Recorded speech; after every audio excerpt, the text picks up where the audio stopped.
Ang laki oh. Ano, malambot na nga Grabe. ito ay oh. Ay oh, bakit? Nasobrahan kanina sa init eh. Pero ilagay nyo lang sa ano, malamig.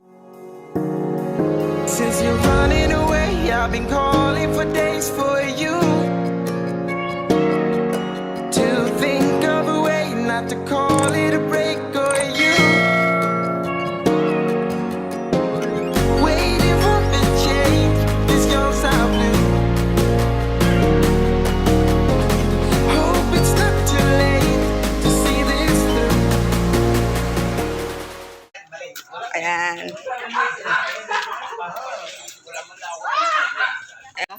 Kunin mo lahat.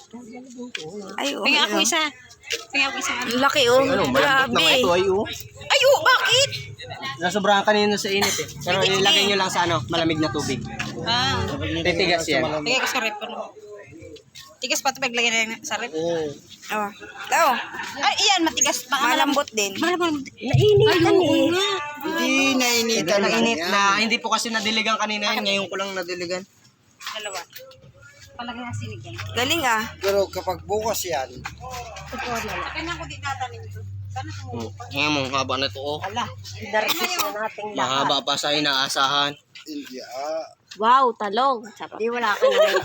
Wala ka na ngayong ibibinta. Labanos yan. Wala, hindi ko lang binibenta yan. ang sabi, tanim uli. Ayun oh, ilan yan? 2, 4, 6, 7? Wala.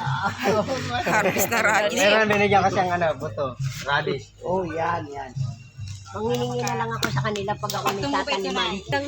Miko, ilang months yan bago Ilang months, mga ano, alam niyo para hindi pinakamatagal na yan, 3 months. 3 months? Mga 2 and a half. Yan. para parang fresh na fresh mo pag Ay, wala pagkakulitan. Nakikita nyo, Ano nga yan? iba yung dahon ng kamatis. Bakit kaya yan? Malaki no? Malalaki yan? Galing pa pong Amerika ito.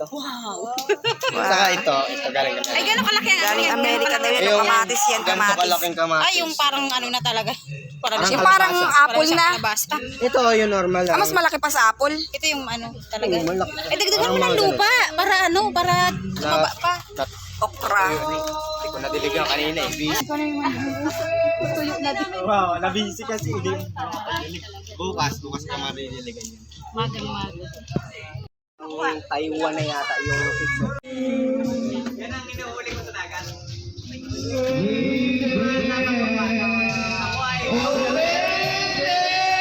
Ayan guys, oh, punta natin yung mga lettuce. Ito yung lettuce na tanim niya ni Miko. Ganda ng dahon niya. Tapos may mga pechay din dito. Maraming mga tanim yan eh.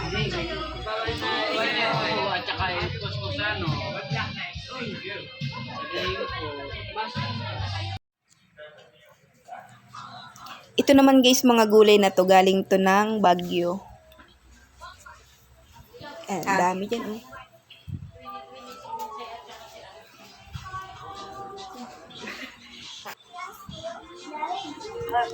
Ito naman ay bunga ng malunggay. Sarap yan. Upo. Tapos merong talong, kalabasa, beans. Ayan, mga lettuce, dala din yan. Galing din yan ng Baguio.